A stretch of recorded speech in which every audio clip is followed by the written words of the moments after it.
నమస్తే ఫ్రెండ్స్, నేను మీ Madhavi. Welcome to మీతో కలిసి. ఈరోజు మన ఛానల్లో అటుకుల పోపు ఏ విధంగా వేసుకోవాలో తెలుసుకుందామండి. నేను చెప్పే విధంగా చేస్తే పోహా అనేది మంచి క్రిస్పీగా నోట్లో వేసుకుంటే కరిగిపోతుందండి, అంత బాగుంటుంది. మరి దీనికోసం ముందుగా నేను పేపర్ అటుకులను 2 నుంచి 3 నిమిషాలు వేయించి పెట్టుకున్నానండి. ఇలా వేయిస్తే చాలా క్రిస్పీగా వస్తాయి మన అటుకులు.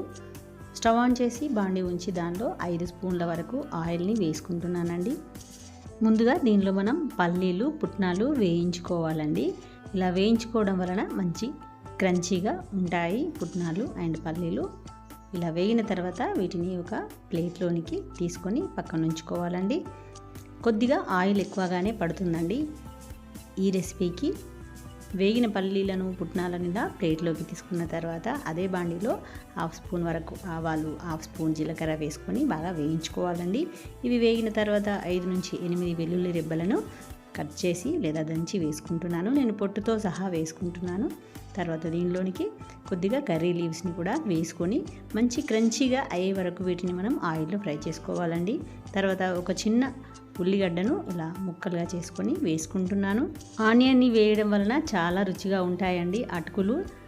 అదేవిధంగా దీనిలోనికి 3 నుంచి 4 పచ్చిమిర్చిలను కూడా కట్ చేసి వేసుకుంటున్నాను.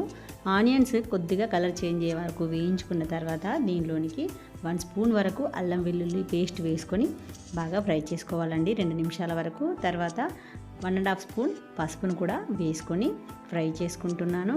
ఇలా ఫ్రై అయిన తర్వాత దీనిలోనికి 1 స్పూన్ లేదా మీ రుచికి తగినంత కారంని యాడ్ చేసుకోండి. అదేవిధంగా రుచికి సరిపడా ఉప్పును కూడా వేసుకొని మనం ఒకసారి అంతా దీన్ని బాగా మిక్స్ చేసుకున్న తర్వాత దీనిలోనికి ముందుగా వేయించుకున్న పల్లీలు, పుట్నాలను వేసుకోవాలండి.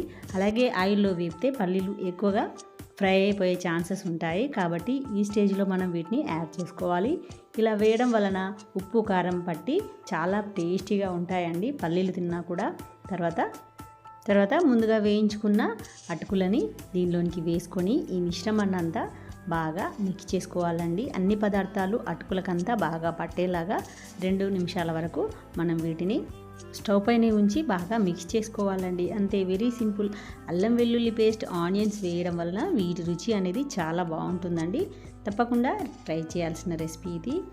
మరి ఈ రెసిపీ మీకు నచ్చినట్టయితే తప్పకుండా వీడియోని లైక్ చేయండి, ఫ్రెండ్స్కి, రిలేటివ్స్కి షేర్ చేయండి. అలాగే మరిన్ని మంచి రెసిపీస్ కోసం మన ఛానల్ని సబ్స్క్రైబ్ చేసుకోండి ఫ్రెండ్స్.